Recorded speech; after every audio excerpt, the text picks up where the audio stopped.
Well, hello there. Welcome to this episode. I'm currently at my other, not job, but I do a bit of volunteer work in the radio room for Mandurah Marine Rescue. And it's a pretty quiet day here today, so I've managed to tuck in and get a fair bit of film or video that I've taken over the last 6 to 8 weeks. Edited up and taken off the camera and on the computer, ready to turn into YouTube videos. Watching through some of the footage, like, it seems like years ago that I took these videos, so I will crack on and do my best to get a couple of videos out in pretty quick succession. This video covers off on cleaning up the truck itself, like a bit of a degrease, getting the roof off of the truck, and in further videos I will go into the panel removal and the cab removal from the truck. But interestingly, this video also has or highlights an issue with using the wrong offset rims. I explain it in the video, but I'm pretty lucky that I got this truck home on those rims and tyres, and you'll see why later in the video. Yeah, I hope you enjoy watching the progress of this truck. Everything takes longer than what you think it's going to, and it all costs more money, but it will be worth it in the end to see this truck starting to come back together. All right, I'll leave you with it. Enjoy the video. As always, leave any comments that you want to leave. Subscribe if you want, don't if you don't, and have a great OKA day. Well, good morning. Another day. Easter's finished, so I'm just having a bit of a look around. I'm about to wheel 173 outside with my son Ted Ed, and degrease it and start getting ready to take the cab skins off in preparation for newies. But when I was doing the bus module removal the other day, I noticed that this tyre had a big rub mark on it, and you can sort of see in some spots where it's almost through to canvas. Now, I just picked up, in one of the other videos I said we had camber issue. I thought it might have been a kingpin bearing or something. It wasn't. It's a really loose wheel bearing, so hopefully it hasn't buggered the spindle. But I just lifted this one up to check this wheel bearing, and you can see the tyre. So not ideal. These are split rims that have been apparently a widened split rim. I haven't verified that, but they've had the widest tyres you can get on them, put on them. So I think the fix, or what's happened, is because of the offset of them, it's causing that tyre to be way too close to that tyre rod end. If it is, I'm pretty sure it is the right tyre rod end. I'm going to compare it with 162's stuff. But I think the fix for this is going to be putting those 16x10 alloys that I got with 162 onto this truck with some good tyres. Anyway, we'll get him out of the shed and give him a gurney. Okay, so just a quick walk around before we get into gurneying. I've got to seal up the fuel tanks because that's the shifter assembly off 162. This one didn't actually have breather hoses on it, just had a breather cap, so I'll seal that up before I go too nuts with the gurney. Try and stay away from a lot of the electrical components, but I just want to give it all a good clean up before we put it back into the shed and start taking the skins off the cab. But I've got a bucket inner axle seal on there. I've got a diff leak, if you can see it coming out of the hat, or the top hat, I think they call it. That uni is stuffed. The fact that it's on the high suspension setting now without any weight on it makes that angle look worse. It wasn't that bad when it was all set up with the bus module on it, but there's a bit of a pinion seal leak as well, and I think it's just a bit loose, but because it's been loose, the seal's buggered. This side's good. No axle leaks there. You can probably see through there all of the diff oil that's all over that rim So while it's apart, we'll sort that out. Here's the manual adjustable brake bias that will need to be changed now that I'm going back to a ute, and I've got a second-hand one inside that was off a HQ ute, so that it's still got the Imperial fittings on it, and a seal kit to go in it because it's seized, the one that I bought. It's eBay special, so what do you expect? Seal up these breathers, and these do in 162 run up to the to a filter above the hydraulic canister or hydraulic reservoir.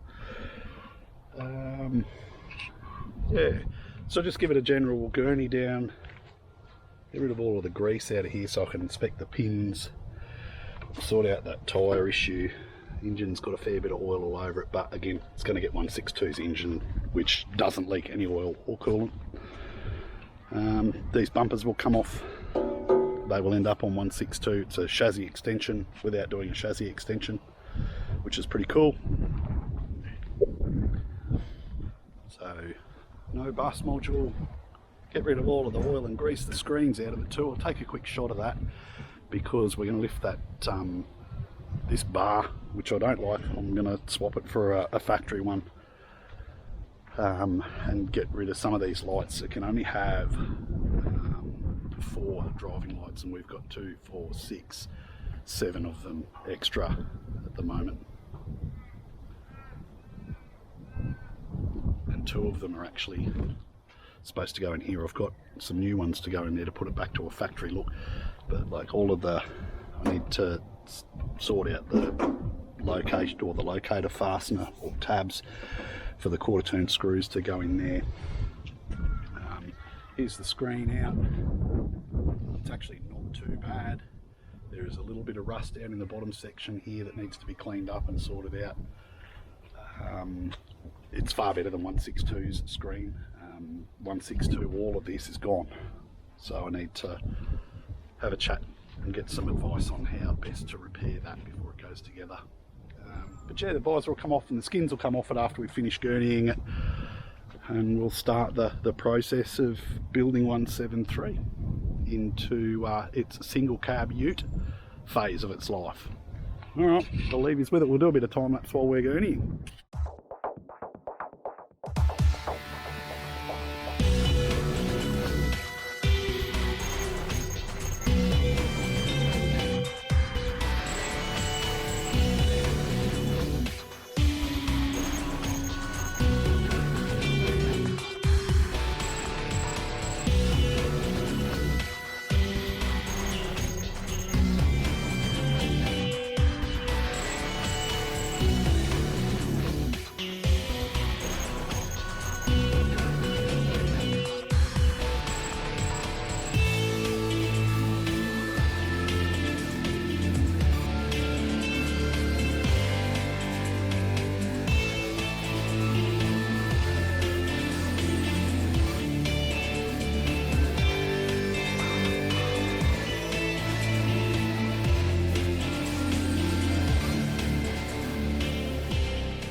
There he is. This is Eddie. Eddie's on school holidays at the moment. He's given me a hand here. So our next trick is to de-skin the truck in preparation for some framework and then new skins. So it cleaned up, reasonably well. I was hoping I wasn't going to have to paint the chassis, but I think looking at it I will. I don't know whether I'll do it in this first iteration of a tidy up of 173 for roadworthy, or whether I'll wait until I do the 6-cylinder conversion. I guess it'll just be a matter of time.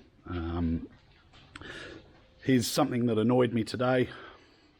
Now these senders don't work. One of them works sporadically, so when the tank's full it reads full, when the tank's empty it reads half. I believe that they're the wrong sender for the gauge, that they're the wrong ohms range for the gauge that's in the truck. But anyway, what annoyed me is this. So this is obviously leaked. The sender was stuffed and should have been replaced, but it wasn't. And instead of doing something reasonable with it, this JB weld stuff's been plied over the top of it. So that'll make it a little bit more difficult to get off and get that sender out and sort it out. There's still a lot of caked on dirt and grease, but you know, it hadn't been washed in years. A lot of grease came out of the greasing areas, which means it had been greased regularly, which is a good thing. We've now got a lot of noise in some of the ball joints, and in the, it sounds like in the uni joint, in the steering column. All things I need to look at prior to roadworthy. But yeah, I'll put on a bit of time lapse of us starting to do the big D sheet. So the roof panel needs to come off, coffin panels need to come off. We'll get all the lights off, get the bar work off. If we've got time, we'll start de-sheeting the front of the truck as well. Door panels or doors need to come off so we can redo the doors. And yeah, we'll I don't know, I guess you'll see while we're traveling what we get up to. Alright, leave you with it.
Got a full sunroof version now. That whatever that thing is, a bit of steel to come out now. The sheet of the roof is off. I'm going to use bloody nutserts here to mount the visor off of, which I'm not all that fond of at all. I'm pretty sure that they're supposed to be some pretty solid mount points in the roof. Now, what's happened with this truck? At some point prior to the bloke I got it from, some bright spark lowered the roof 30 mil. So they cut those internal panels there to lower the roof. Now, there's this bit here, the gutter. I was trying really hard in a time lapse. You might have seen me mucking around a lot, trying to preserve those gutters. And I walked over and had a look at 162 and went, hang on a minute, those gutters are part of the roof that's supposed to be coming off. So I was a little bit more brutal with them then. But I still have to try and get this last bit of this old original roof off, work out where the mount bolts go through in normal configuration, and that may well be a question for Dean at OKA Australia. I'm sort of going to take a lot of photos of this, go up and show him where I'm at and ask for some advice on how to proceed to make this compliant with the ROPS, safe and back to original. So you can see across the front here, not a great deal of care was taken when this new roof was put on. I would say that they're all the plug weld holes for the original roof. Again, I'm not 100% sure. But yeah, she's a bit of a wild old mess up there. But nothing that's unfixable. So it's just time and money, innit? But yeah, they didn't even bother to fill those holes in. At least the sicker that was used on this lot seemed to be a bit stronger bond. But yeah, roof's off. I guess the next step will be the coffin panels and the doors off, and then gut the interior out of it. But yeah, that's probably going to do us for today. Ted's been pretty busy down here, pulling all of the spotlights off and unwiring the winch so that the bar can be lifted off.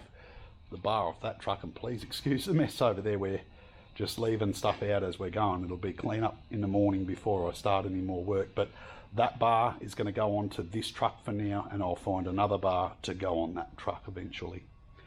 I like the original bar. I don't like this bar that's on it now.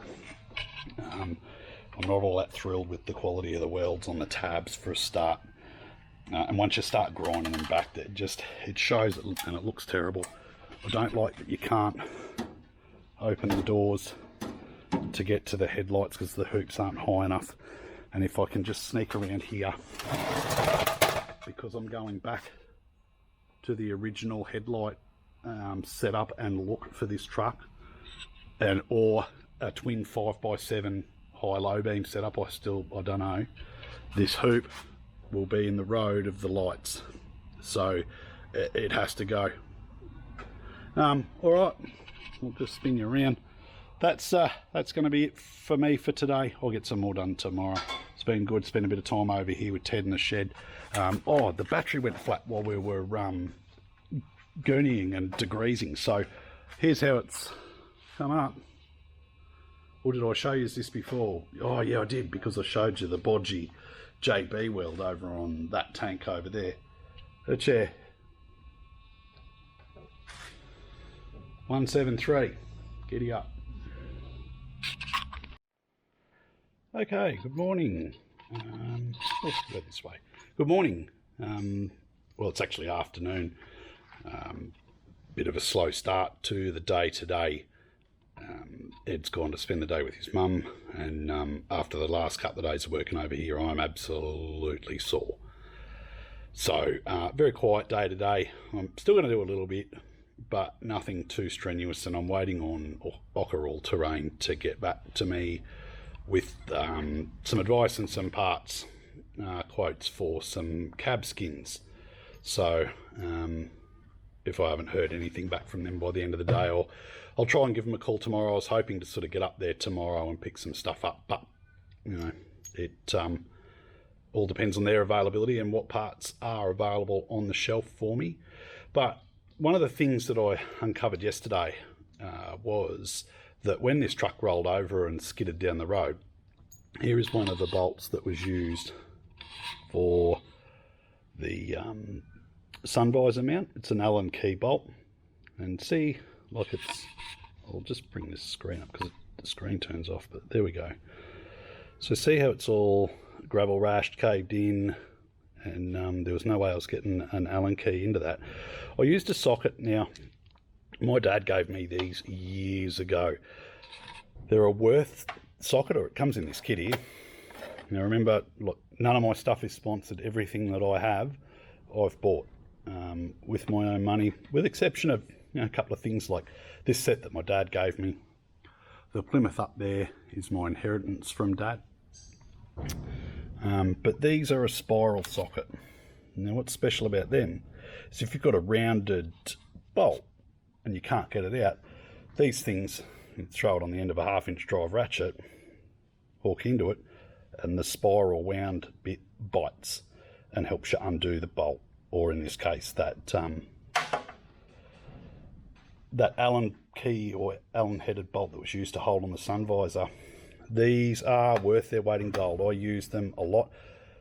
I've got a second kit of them, an Irwin, I think it is, kit. It was a cheapie set that I got from Bunnings many years ago, because this only goes down to 10mm, and I needed an 8mm one for some pretty stubborn tail shaft bolts on a BF Falcon. These Worth ones leave that Irwin kit for dead. They are fantastic. They just work. Every time I've gone to use them, they've just worked. So yeah, if you, like me, come across a lot of rounded bolts or nuts and you need to be able to get them undone, track down a set of these. Okay, I just want to point out something to you.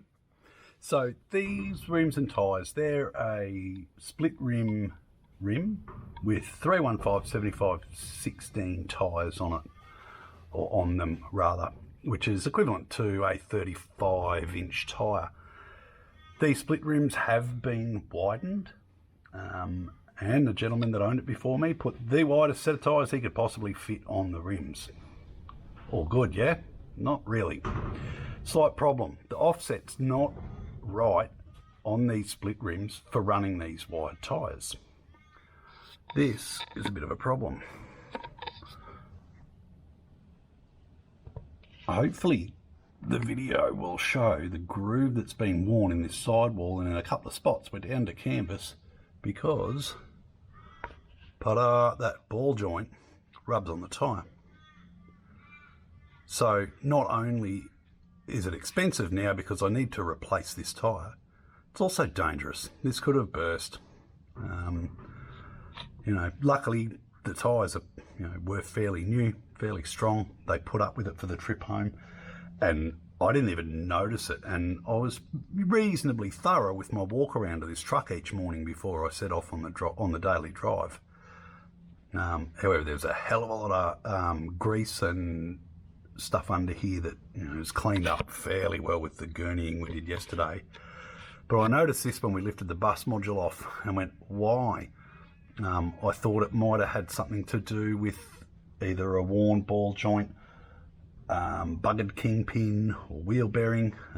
The right hand wheel bearing is really loose, and that needs to be addressed before I take this back on the road. But so does this. So what I'm going to do is, I've got the original alloy rims, which are a 16 by 10 inch wide rim that came with 162. I'm just going to lift 173 up in the air, chuck that rim and tyre combo on and see what it looks like.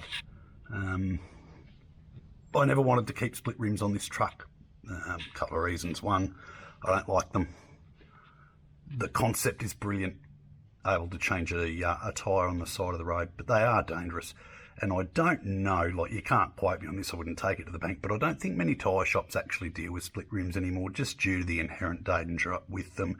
There'd have to be some around that do. Truck places will probably still do it. Again, I'm not sure, I'm making this up, it's a bit of a Dane fact, but I was going to get rid of the split rims anyway. This has just accelerated that. And unfortunately, it means that I'm going to have to shell out for new tyres on this before I can put it back on the road. Anyway, that's OKA life, I guess. I'll come back and we'll have a look and see what it looks like with the different offset rim and tyre package on it.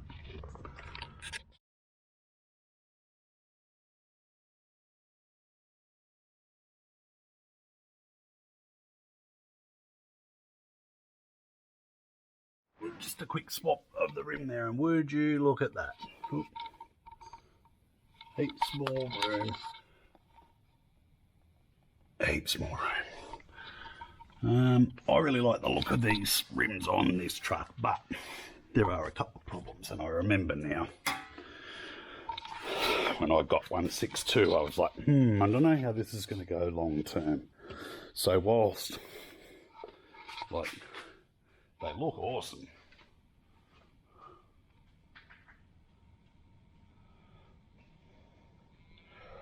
the problem, I think, is in the offset. Now, these are a -24 offset. And I think I need to run -12s is the consensus. But, if you have a look here, if I push this battery out of the road where it goes, tyre sticks out past the mud flap all the way down. And the flare as well doesn't cover the tyre. So, couple of things I could do: put wider mud flaps on it, bring the flares out, bring the guard out. I really don't know what to do with them. Or do I go back to running a set of these on it? So, 19.5-inch tyres that were a standard tyre on these. I'm not going to run these on 162 when I've finished it for us to use as our touring truck, because 6-cylinder Perkins going in this truck, re-gearing to 4.56 to 1 diff ratios, and I want to run 37-inch tyres on this truck. These are like a 34.8-inch tyre, nearly a 35. They are very heavy, and because of the width of them, you can't put a 37-inch by 12.5 tyre on these rims. And one of the reasons for that was probably for the same reason that it stuffed that other tyre. I don't know whether we can see or not. We'll try. Have a look. Nah, I can't see. We'll get the torch. Come back and have another gander. Where did I put that? I just had that in my hot little hand. Oh, yeah.